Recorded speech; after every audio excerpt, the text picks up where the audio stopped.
ou continuer dans le livre Actes des Apôtres.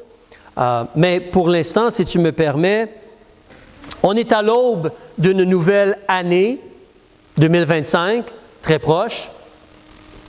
En regardant la nouvelle année, on devrait être optimiste et dire cette année 2025 ou l'année à venir 2025 pourrait être une année merveilleuse. Ça pourrait être l'année où Jésus revient et on part avec lui au ciel. Amen. Ça pourrait être l'année où il y a l'enlèvement. Ça pourrait être l'année où ça pourrait être une année où des gens se convertissent, se tournent vers le Seigneur et sont nés de nouveau. Et ensuite baptisés, puis il y a une croissance vraiment, les gens veulent connaître et servir le Seigneur et vivre pour le Seigneur. Oui, il se peut que ce soit une année aussi où il y ait des persécutions, où il y ait des défis, des épreuves, des fardeaux à porter. Aujourd'hui, on va continuer un peu dans le livre Actes des Apôtres. Il y a une petite partie au chapitre 11 qu'on n'a pas lu. On va aller faire cela puis se replacer où nous étions avant notre pause du temps des fêtes, lorsqu'on s'est concentré beaucoup sur Matthieu puis la naissance de Jésus. Mais on va considérer ensemble certaines choses et je vais t'encourager. Tu peux regarder si tu veux, je l'ai mis ici sur le téléviseur. Je vais juste essayer de déplacer mes choses sans tout briser.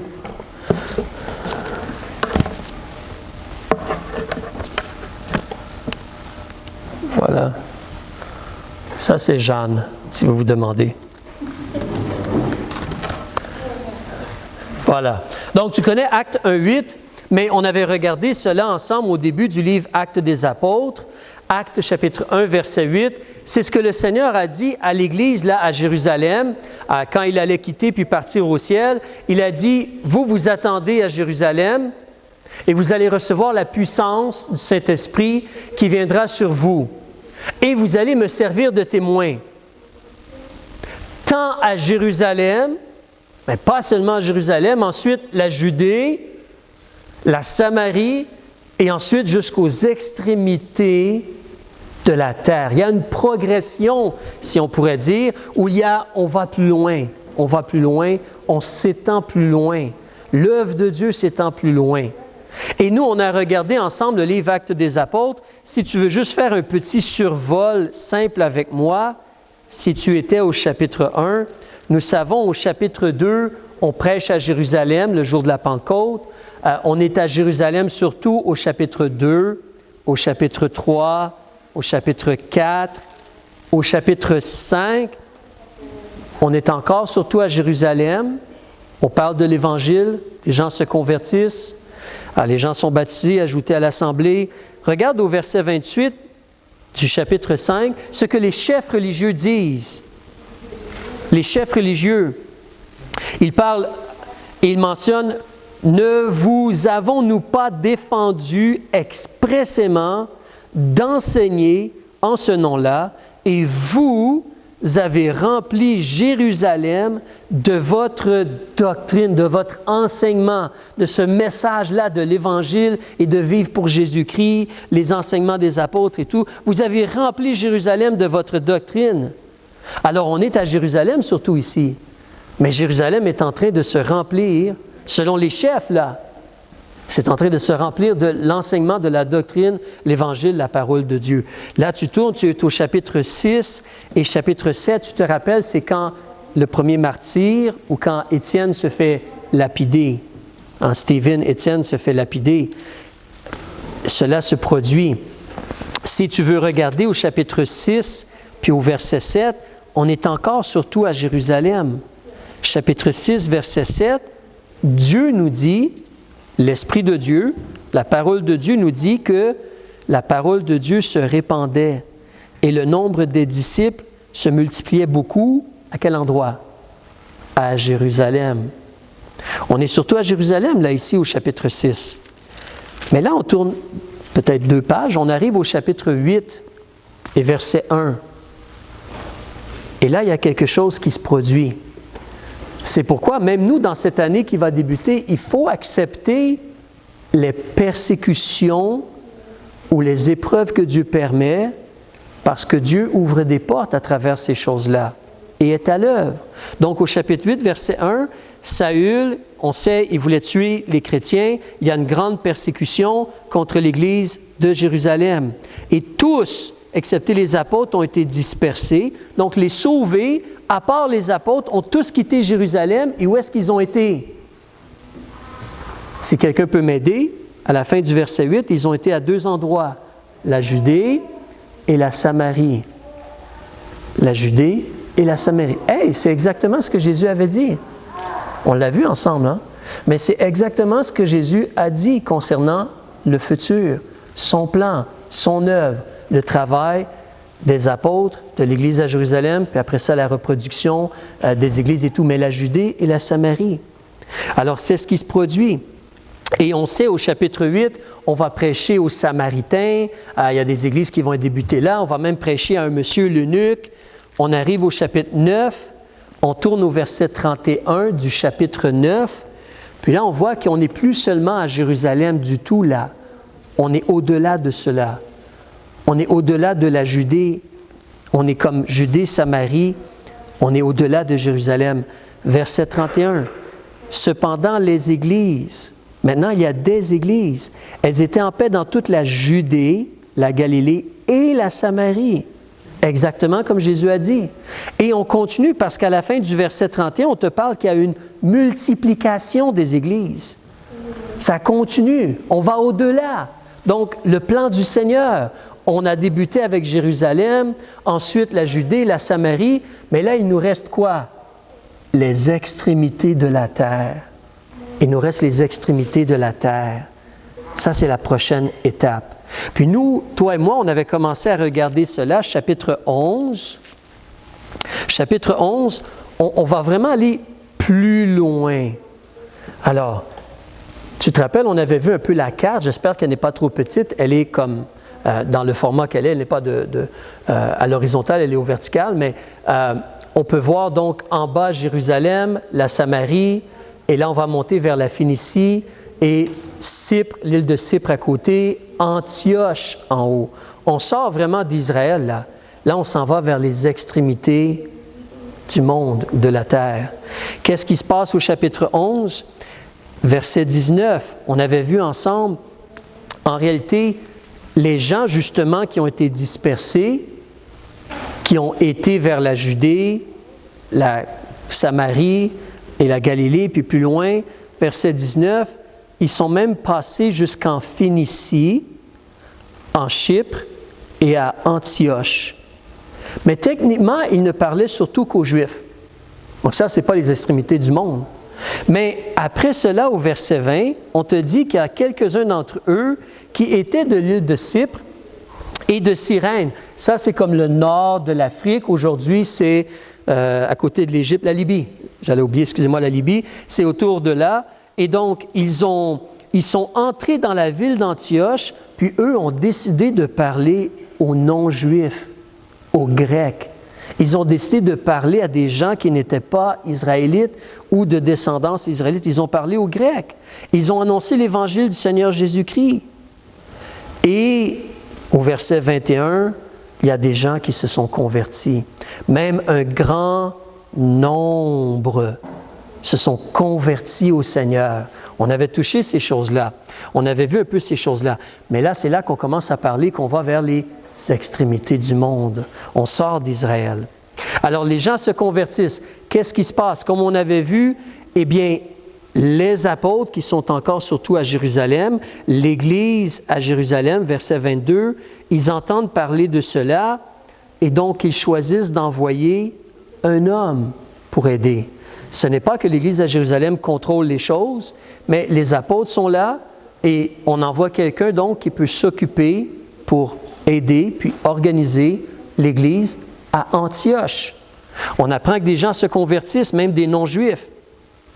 Donc, au verset 23, Barnabas, il arrive, il voit cela et on nous dit au verset 24 que Barnabas est un homme plein du Saint-Esprit, un homme de bien, plein du Saint-Esprit et de foi.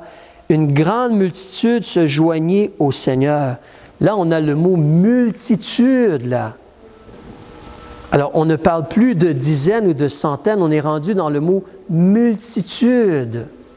Il y a plein de gens qui entendent, qui écoutent et qui croient en Christ. Et ce ne sont pas, en grande partie, des Israélites, des Juifs. Les gens se convertissent. Il y a beaucoup de gens. Alors, qu'est-ce que Barnabas fait? Il n'est juste que lui, un homme. Il s'en va chercher quelqu'un d'autre pour l'aider. Au verset 25, il s'en va chercher un autre homme qui est formé, qui est instruit. Il s'en va chercher Paul, qui lui est à Tarse. Il est retourné vers Tarse. La vie de Paul au chapitre 9, 10, on nous en parle, mais il est retourné, sa conversion et tout, il était retourné vers Tarse. Barnabas s'en va le chercher, il l'emmène à Antioche au verset 26, et pendant toute une année, ils se sont assemblés avec l'Église et ils ont instruit un grand peuple, et ce fut à Antioche que pour la première fois, les disciples sont nommés des chrétiens. Des gens qui sont comme Christ, qui sont disciples de Christ. Alors, on voit ici, on s'en va vers les extrémités de la terre. Des gens se convertissent loin au nord, vers Antioche. Et qu'est-ce qu'on fait? On envoie un homme, il va chercher quelqu'un d'autre, puis on organise une église. Des hommes sont là comme pasteurs et tout cela. Et des gens sont sauvés, des gens sont baptisés, et l'œuvre de Dieu va aller de l'avant. On commence à aller vers les extrémités du monde. Les gens sont maintenant appelés des chrétiens, des gens qui sont comme Christ. C'est exactement comme Jésus avait dit de faire à ses apôtres, à son Église. Il fallait instruire toutes les nations, pas seulement les Juifs. Pas seulement Israël. Il faut sortir d'Israël. Il faut aller jusqu'aux extrémités de la terre. Donc, on instruit, on donne le message de l'Évangile, on instruit toutes les nations, on baptise les gens au nom du Père, du Fils et du Saint-Esprit. Être chrétien, on garde ce que Jésus a commandé, ce que Jésus a enseigné. C'est la vie, c'est la pratique de quelqu'un qui est comme Christ.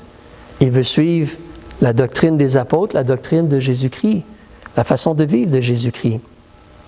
Alors, cela continue. Si on revient au chapitre 11, nous avions arrêté vers le verset 26, toi et moi, dans le passé. On va lire les quelques versets qui suivent et faire le lien ensuite avec le chapitre 13. Nous avons lu le chapitre 12 dans le passé, au complet, si tu te rappelles. Mais chapitre 11, verset 27. Alors, on s'en va jusqu'aux extrémités de la terre. On est sorti d'Israël. Une autre église a été débutée à Antioche. Et c'est une église qui va avoir une grande influence pour débuter d'autres églises.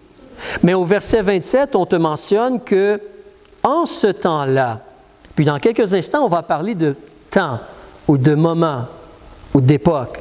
Mais en ce temps-là, il y a des prophètes au pluriel qui vont descendre de Jérusalem à Antioche. On descend parce que Jérusalem est sur des montagnes et on s'en va vers Antioche. Des prophètes, plusieurs prophètes. Dans le verset suivant, il y en a un qui est mentionné, son nom commence par la lettre A, c'est M. Agabus. Mais on dit des prophètes au pluriel. Alors là, ça peut devenir, on peut réfléchir un peu ou considérer, parce qu'on avait mentionné ensemble, Barnabas, il est allé, envoyé par les apôtres, lui il est allé chercher Saul, Paul pour l'aider, puis là, il y a 2 hommes pour enseigner la parole de Dieu à Antioche, mais d'autres gens vont se joindre. Il va y avoir d'autres pasteurs, d'autres prophètes. Tu peux tourner la page puis regarder au chapitre 13, verset 1. On nous dit que rendu à ce moment-là, au chapitre 13, verset 1, il y a 5 qui sont mentionnés. Quelques prophètes et docteurs. On te donne leur nom. Barnabas, qu'on connaît, Siméon, Lucius, Manahem et Saul. Remarque qu'on ne dit pas Agabus cependant. Donc, on pourrait réfléchir, est-ce qu'Agabus avait plus qu'un nom? Est-ce qu'Agabus est quand même un de ceux-là? Agabus est descendu vers Antioche, mais il y avait d'autres prophètes avec lui. Est-ce que c'est possible qu'un de ces prophètes-là, c'était un des 3 messieurs, comme Siméon ou Lucius ou Manahem? C'est une excellente question, je ne suis pas sûr. Je ne peux pas dire ni oui ni non, mais certainement il y a des prophètes qui sont descendus de Jérusalem vers Antioche. Il y a une grande œuvre qui est en train de se produire à Antioche. Et Dieu va utiliser grandement l'Église d'Antioche pour aller jusqu'aux extrémités de la terre. Et donc, des prophètes descendent de Jérusalem à Antioche, chapitre 11, je vais continuer au verset 28. L'un d'eux, nommé Agabus, il s'est levé, puis il a annoncé par l'Esprit de Dieu qu'il y aurait une grande famine par toute la terre, ce qui arriva en effet sous Claude César, sous l'empereur romain Claude César. Alors Agabus livre ce message-là et ça s'est vraiment produit. Si on considère temps, ça devient intéressant.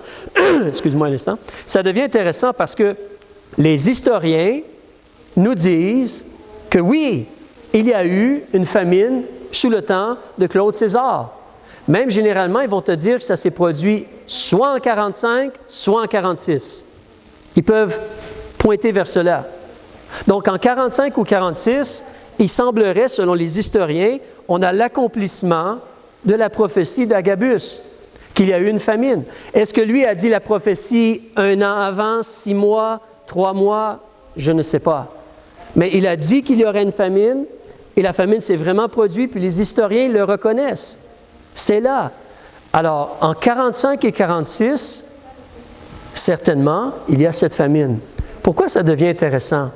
Parce que dans ce cas-là, on peut considérer que le chapitre 11 que nous sommes en train de lire, ça s'est produit juste un peu avant 45 ou 46, parce que la prophétie est venue avant.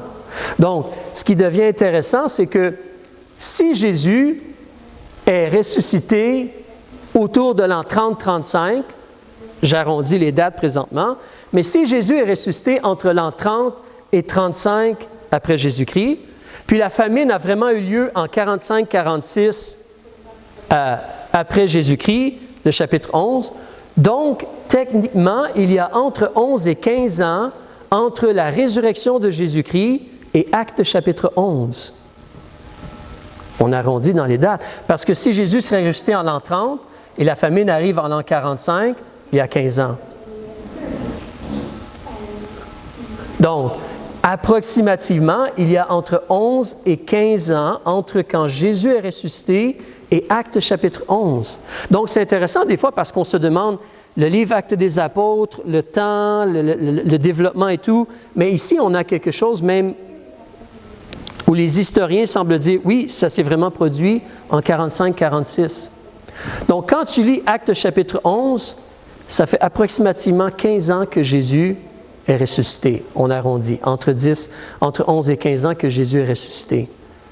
C'est intéressant parce que toi et moi, on a un certain âge. Il y a des gens qui ont peut-être moins que 15 ans parmi nous.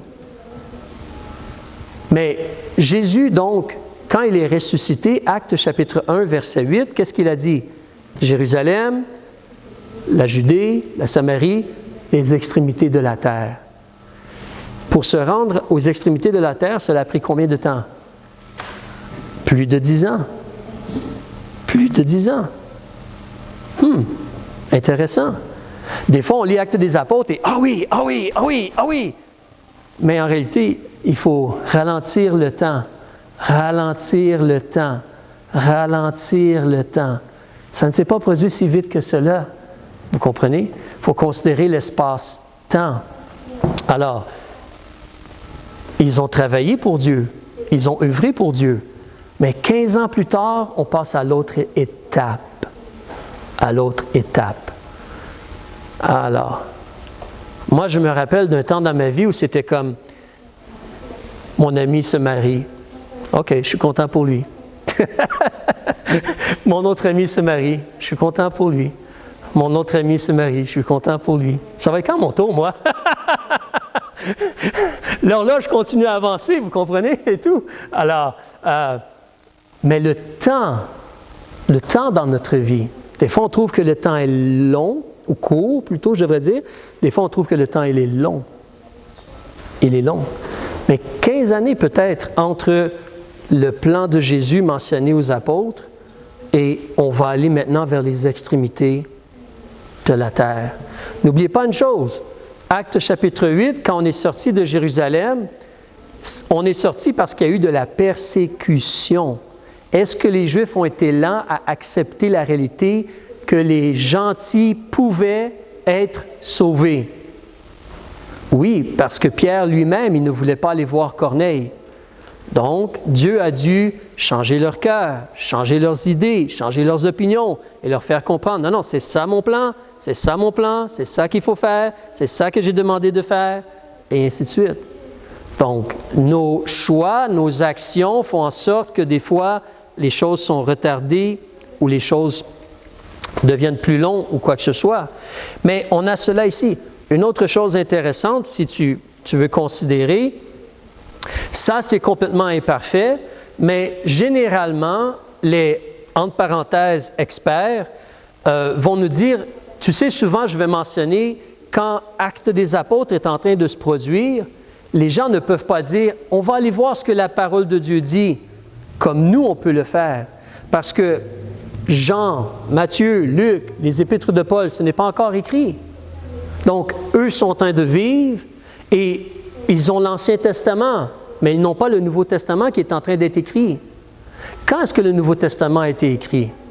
Alors, de façon imparfaite, ce n'est pas un verset de la Bible, c'est des opinions de gens.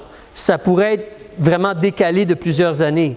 Mais selon ce que j'ai en une petite recherche simple, généralement, les gens pensent que le livre de Matthieu a peut-être été écrit entre 40 et 60. Ce qui veut dire que rendu en Actes chapitre 11, peut-être que le livre de Matthieu circule. Peut-être. Marc, encore là, les mêmes dates, entre 40 et 60 après Jésus-Christ. Jacques, l'épître de Jacques, entre 45 et 50. Galates, entre 48 et 50, on pense.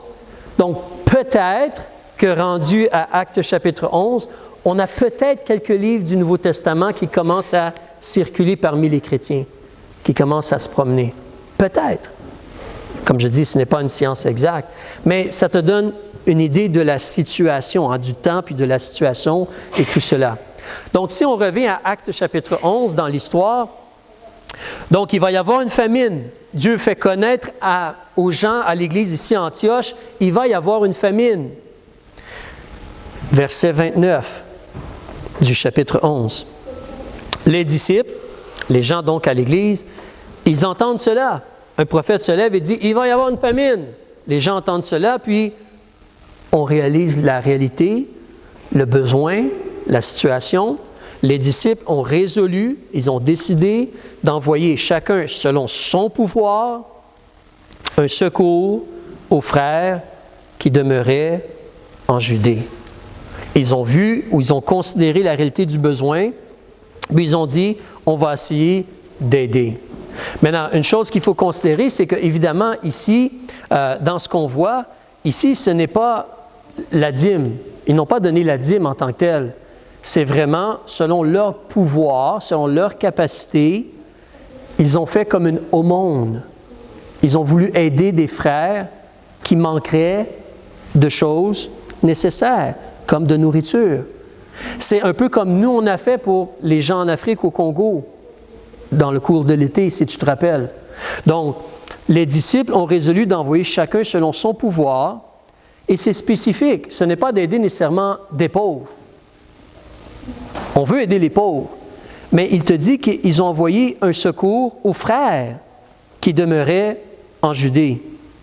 Alors, c'est plutôt pour des gens qui sont nés de nouveau, qui ont vraiment Christ comme leur sauveur. Ça ne veut pas dire qu'on ne va pas aider les gens qui ne croient pas en Jésus, mais dans le passage ici, ce que les gens de l'Église ont fait, ils ont considéré, il va y avoir une famine, donc on va penser aux frères et sœurs en Judée, et on a mis ensemble des choses selon notre capacité, selon nos besoins, pour financièrement, avec de la nourriture, aider les gens, les frères sauvés, les gens sauvés qui sont en Judée. Mais on le sait, la réalité... excuse-moi, je pensais que j'avais une autre slide, mais peu importe. Mais en réalité, quand on regarde dans la parole de Dieu, si tu gardes ton doigt là, dans le livre des Proverbes, ça nous mentionne qu'on est supposé justement d'aider justement tous les gens. Chapitre 25 dans le livre des Proverbes, verset 21. Je vais vous laisser tourner un peu. On doit aider tous les gens, même notre ennemi, lorsqu'on voit un besoin. Mais le contexte premier dans Actes des Apôtres, c'est d'aider des frères et des sœurs. Alors, dans le livre des Proverbes, au chapitre 25, si tu regardes au verset 21 et verset 22, Dieu nous dit, si ton ennemi a faim, donc on ne parle même pas d'un voisin ou d'un prochain ou d'un pauvre, on te parle d'un ennemi. Même si ton ennemi a faim, donne-lui du pain à manger, et s'il a soif, donne-lui de l'eau à boire, car ce sont des charbons ardents que tu amasseras sur sa tête, et l'Éternel te le rendra. Et attention, il faut comprendre, des fois on lit ceci, puis on pense, quoi, je vais mettre du feu sur sa tête, ça va le brûler. C'est pas ça l'idée, hein? Il faut comprendre que si vous avez voyagé un peu, les gens ailleurs dans le monde, nous, lorsqu'on déplace nos choses, on les met où? Dans un sac. Mais généralement, ailleurs dans le monde, où est-ce qu'on met les choses quand on veut déplacer quelque chose? Alors, quand on parle de mettre des charbons ardents sur sa tête, c'est tu as quelque chose pour faire un feu, puis tu vas le déplacer pour l'amener chez toi. Puis là, tu vas l'utiliser pour faire un feu, pour faire à manger, et ainsi de suite. Donc, tu es en train de bénir ton ennemi, et Dieu va te le rendre. Dieu va te le rendre. Alors, on aide tout le monde, on aide les gens dans le besoin, mais ici, si on revient dans Actes des Apôtres, c'est vraiment aider des frères et des sœurs, des gens qui sont sauvés, qui sont nés de nouveau. Alors, je reviens au chapitre 11, si tu veux me suivre, on va terminer bientôt. Mais, excuse-moi juste un petit instant, je crois que j'ai oublié une page.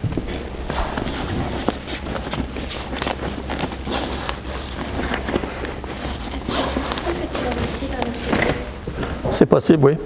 D'accord. Alors, on continue donc, on a lu le verset 29, le verset 30. Ils ont ensuite décidé, donc ils ont voulu aider, ils ont mis des choses de côté. Ils l'ont fait, d'aider les gens. Ils l'ont envoyé aux anciens par les mains de Barnabas et de Saul. Donc, ils avaient un don, une capacité, ils ont voulu envoyer.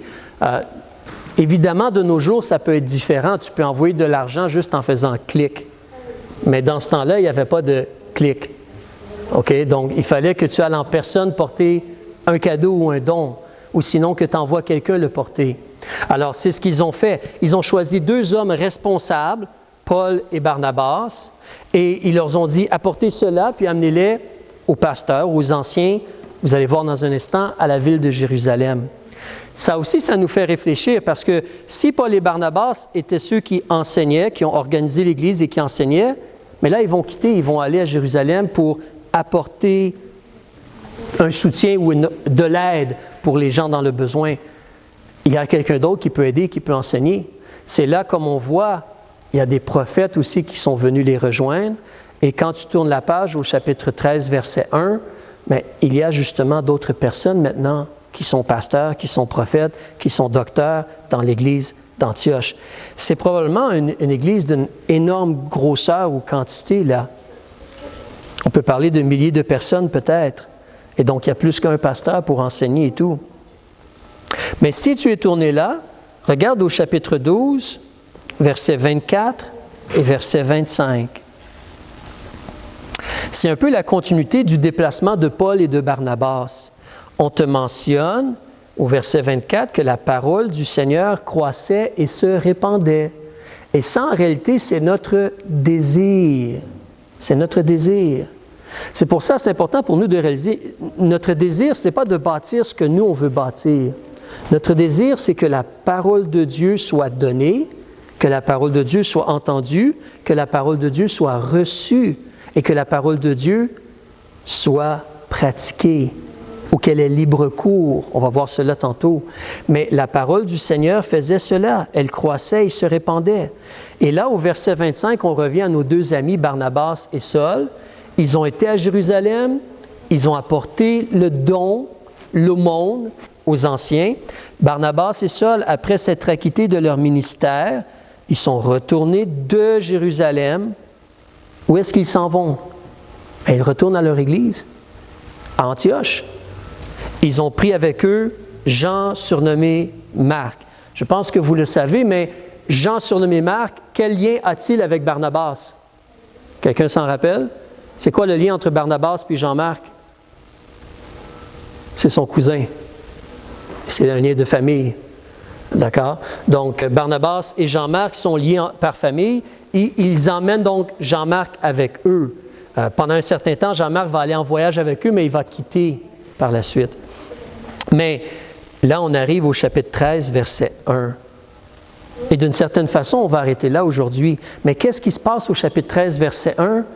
Là, on va aller parmi les nations.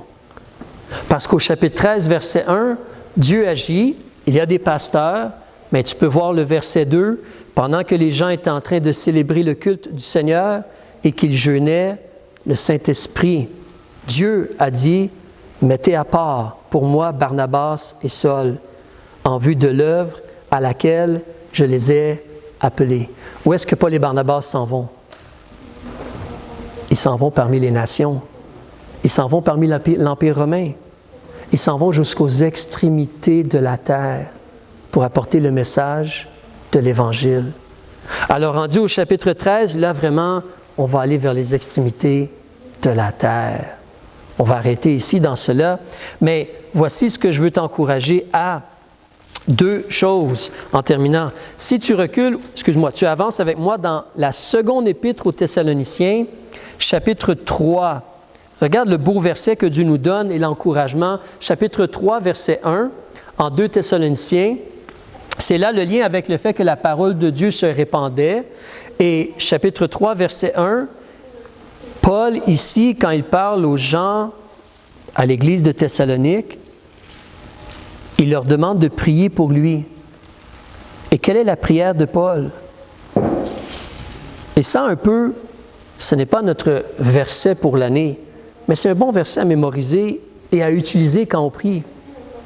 Mais quel est le désir de Paul? Au reste, frères, priez pour nous, afin que la parole du Seigneur ait un libre cours et soit glorifiée partout, comme elle l'est parmi vous à Thessalonique. Paul et Barnabas, ou Paul et Silas sont passés plutôt à Thessalonique. Une église a été débutée et la parole de Dieu est glorifiée à Thessalonique. Et en passant, l'église de Thessalonique a envoyé des missionnaires ailleurs aussi. On le voit à 1 Thessaloniciens, chapitre 1. Ils ont été à travers l'Achaïe et d'autres à travers la région. Donc, mais que la parole du Seigneur ait un libre cours. Imaginez comme un courant d'eau qui serait bloqué justement par, qu'est-ce que les castors font encore? Un barrage. Alors, donc, un barrage qui empêcherait le libre cours pour l'eau. Mais il faut que la parole ait un libre cours. Vraiment que les gens veulent recevoir la parole de Dieu, veulent la reconnaître pour ce qu'elle est et l'appliquer dans leur vie. Être nés de nouveau s'ils ne sont pas encore nés de nouveau, et ainsi de suite. Après ça, le baptême, puis on grandit dans la foi, puis on apprend à vivre selon les enseignements des apôtres et tout cela, les enseignements de Jésus-Christ. Oui, il demande l'aide et la protection, verset 2, que nous soyons délivrés des hommes inconsidérés et méchants, car tous n'ont pas la foi. Oui, on a besoin de la protection, on a besoin de la bénédiction de Dieu, mais surtout que la parole de Dieu puisse être libre, que la parole de Dieu soit reçue, que la parole de Dieu produise son fruit, qu'elle produise son fruit. Ça, c'est notre prière. Alors, en passant et en terminant, on peut se réjouir, comme je mentionnais tantôt, et merci à tous ceux et celles qui ont passé du temps dans la prière, qui se sont appliqués pour essayer d'inviter des gens et d'agir pour aider pour la réunion que l'on a eue dimanche passé. Mais le Seigneur a vraiment béni. Si vous avez considéré mon compte imparfait, et je ne suis pas bon en mathématiques, mais mon compte imparfait, nous étions autour de 33 personnes ici à Clarenceville, incluant plus que 10 visiteurs. Donc, c'était vraiment bien. Et certains de ces visiteurs-là, c'était la première fois qu'ils venaient visiter. On a des gens qui sont venus de Clarenceville même, comme Hans me disait, il a parlé beaucoup plus avec eux que moi. Il y a des gens qui étaient déjà venus, comme François.